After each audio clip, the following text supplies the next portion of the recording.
Definidos os confrontos e os mandos da Copa do Brasil. Tem também aí as possíveis vendas que o Palmeiras pode fazer nesse segundo semestre para aliviar o seu caixa e também a nota da mancha aí sobre paciência, né? Acabou a paciência. O que será que a gente deve ter daqui para frente aí, frente à posição da organizada do Palmeiras? Vamos trocar uma ideia sobre isso. Chega junto, dando like. Vamos falar sobre esses assuntos. Hype o vídeo, logicamente, se você já conhece o nosso canal. Fica até o final do vídeo se você não nos conhece. Aí sim você dá o like e se inscreve. Chega junto. Vamos lá, Erlandia. Sorteio de Copa do Brasil e definitivamente eu já era suspeito com sorteio. Eu tenho certeza, eu não posso afirmar, vai 99% de certeza que isso aqui foi um camaço. Manja truco, você viu a galera que jogou do truco aí? Nem eu, quando vou escolher time, inclusive na terça-feira lá que eu jogo bola, eu consigo fazer um negócio desse jeito, consigo fazer um camaço desse aí, ó. Definido os sorteios e só teremos clássico. Só teremos clássico, ó, Internacional e Grêmio, Cruzeiro e Atlético Mineiro, Vasco da Gama e Bahia, Palmeiras e Santos. Então aqui teremos 3 clássicos, na verdade, né? Vasco da Gama e Vitória. E aqui como que fica o cruzamento, ó? O Internacional e o Grêmio, e o Cruzeiro e o Atlético Mineiro, eles estão de um lado da chave. Então, os vencedores desses 2 confrontos, eles se encontram na semifinal. E a mesma coisa ali vale para Palmeiras e Santos e Vasco da Gama e Vitória. Palmeiras ganhar, por exemplo, do Santos e o Vasco passar do Vitória, Vasco e Palmeiras na semifinal. De qualquer maneira, quem tá em branco decide em casa, tá? Então o Palmeiras faz o primeiro jogo no Allianz, o Santos decide em casa, as datas ainda não foram definidas, mas assim ficou essa sequência. Nós teremos Palmeiras e Santos, Palmeiras faz o primeiro jogo no Allianz e segundo jogo na Vila Belmiro. E aqui, cara, essencial, né? Todo mundo já fala, pô, pegamos o Santos. O Santos é freguesaço do Palmeiras, costuma apanhar um absurdo. Mas a gente precisa fazer uma coisa que a gente não tá fazendo aí nos últimos 5 jogos, que é vencer jogo dentro de casa, porque aqui são 180 minutos, né? E você já pode esperar, meu irmão, o Santos deve vir com aquele jogo amarrado, deve vir com aquele jogo com cera, deve dar aquela enrolada no jogo, como todo time faz. O Palmeiras também faz o jogo de Copa. Só que aqui é esse o porém, né? A gente precisa aprender a jogar dentro de casa, precisa reaprender. E o Santos sempre joga bem contra o Palmeiras, né? Esse é o porém. O Santos sempre joga muita bola contra o Palmeiras. O sorteio, de fato, esse lance dos clássicos, né? Todo mundo falando nesse lance aí de ser combinado, mas de qualquer forma, eu espero que a CBF defina para dias diferentes mesmo, porque eu quero assistir tudo, cara. Grenal em Copa do Brasil tem que passar no canal Combate, né? Isso daí não é nem papo de Sport TV, isso daí. O negócio vai ficar bom.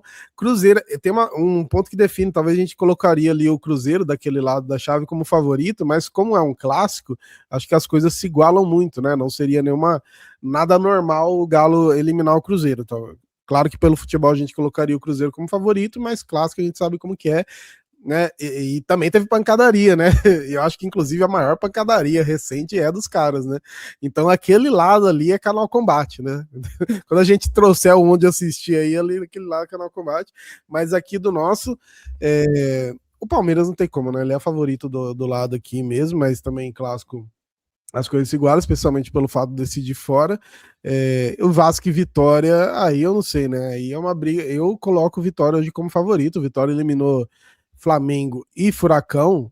Acho que é muito favorito contra o Vasco, muito embora o Vasco tenha eliminado muito bem o Fluminense também. Mas é isso, Copa do Brasil, tomara que dê bom pra gente, viu, cara? Que eu tenho saudade de ganhar uma Copa do Brasil. A última foi em 2020. E a gente não passou nem perto de ganhar as outras, né? Não é que a gente, bateu na trave, não passou nem perto, é oitavas, era quartas, então vamos avançando aí, porque, como a gente já falou muito aqui, paga-se muito bem, né?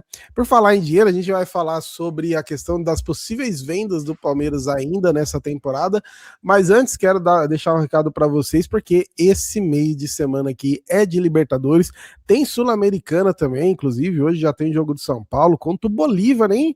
Alerta de resenha, então para você acompanhar todos os jogos aí desse meio de semana e do próximo final de semana no Brasileirão também, tem o app da KTO, você acompanha todas as estatísticas, todas as fichas de jogador, você consegue acompanhar todos os detalhes dos confrontos ali através do aplicativo da KTO, baixando aí, QR Code na tela, link fixado no comentário ou na descrição, e também você pode acompanhar todas as odds, mas lembrando sempre que a aposta é entretenimento, tá? Não é uma renda, não é um jeito de ganhar dinheiro, é para diversão, inclusive para maiores de 18 anos de idade. Então, sempre com responsabilidade, apenas para maiores de 18 anos, e você acompanha todos esses jogos aí com a ajuda do app da KTO, beleza? Então é isso, agora a gente vai falar das possíveis vendas do Palmeiras, porque mais cedo o Flávio Latifi lá da Wall soltou uma matéria sobre a questão do Palmeiras que a gente já falou, né? A meta de vendas que acabou não rolando aqui, né? Vendo de jogador, o Palmeiras escolheu ficar com os jogadores do elenco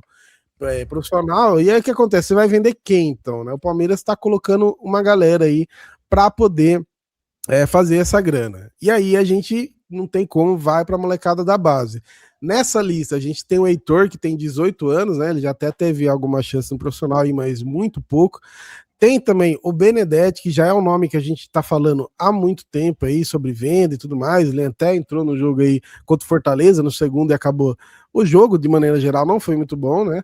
Tem o Felipe Tereza, que tá se destacando muito agora na base. Ele veio do Flamengo, né? Já é sub-20, é um jogador já de 20 anos, né? E tá indo muito bem lá no sub-20. O Riquelme Felipe, que já tá no principal, no time principal do Palmeiras, tá tendo poucas oportunidades, mas também não tá aproveitando muito. E aí, a gente já trouxe aqui o Eduardo Conceição, mas o Eduardo Conceição, de todos esses da lista aqui, é o cara que não sairia agora.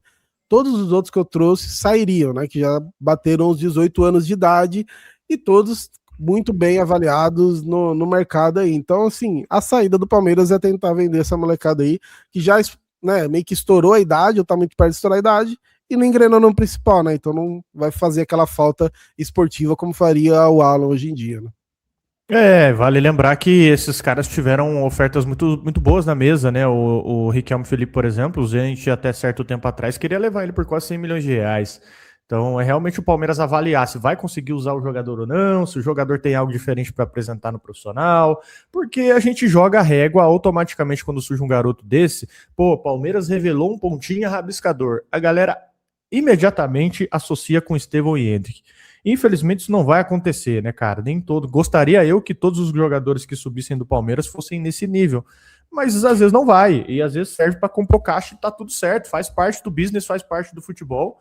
E é o Palmeiras avaliar e compor caixa com esses garotos. Até o próprio Benedetti também. Eu não sei o que o Palmeiras tem de plano quanto a ele, mas ainda não me convenceu, né? No sentido de atuação, né? De entrar em jogo e conseguir fazer uma baita de atuação. Você fala, pô, se machucar a zagueirada ali, dá para contar com ele. Não sei se talvez eu esteja sendo injusto aqui, esse moleque é novo demais, mas para mim ainda não me convenceu, então faz parte aí dessa questão de você complementar a caixa e você segurar o time titular. Inclusive o próprio Palmeiras, o pessoal tá reclamando muito do Alan, né? Ah, o Alan não foi vendido, o Palmeiras perdeu esse cavalo selado. É uma escolha, cara. É uma escolha. Você vai ter esse cara pro segundo semestre inteiro para jogar agora, então ele também precisa fazer jus a essa escolha, né? Precisa ser decisivo nos jogos. E quem sabe, com o Palmeiras campeão aí de uma Copa do Brasil, de um Brasileirão, de uma Libertadores, esses caras não se valorizem, né? Esses caras não se valorizem ainda mais, porque o Aston Villa estava vindo em cima dele, estava se falando aí algo em torno de 35, né? 35, 40 milhões, algo nesse sentido também. Então, é muito importante que esses caras correspondam agora, porque se o Palmeiras ganhar título, acho que fatalmente você vai conseguir vender o Alan sim. Eu não vejo essa terra arrasada que a rapaziada tá falando, não. Ah, passou um cavalo selado e não vai conseguir mais vender o cara. Eu acho que sim, acho que consegue vender ele bem sim, mas lógico, tudo depende de o que os caras vão fazer agora no segundo semestre. E já puxando aí para o segundo semestre, vamos falar da nota da Mancha, né?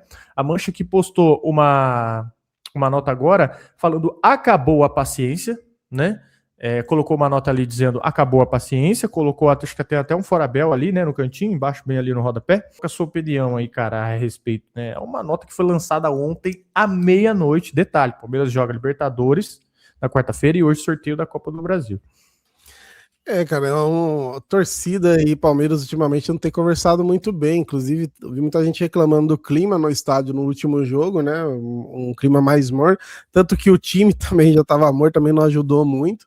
Mas não sei, acho que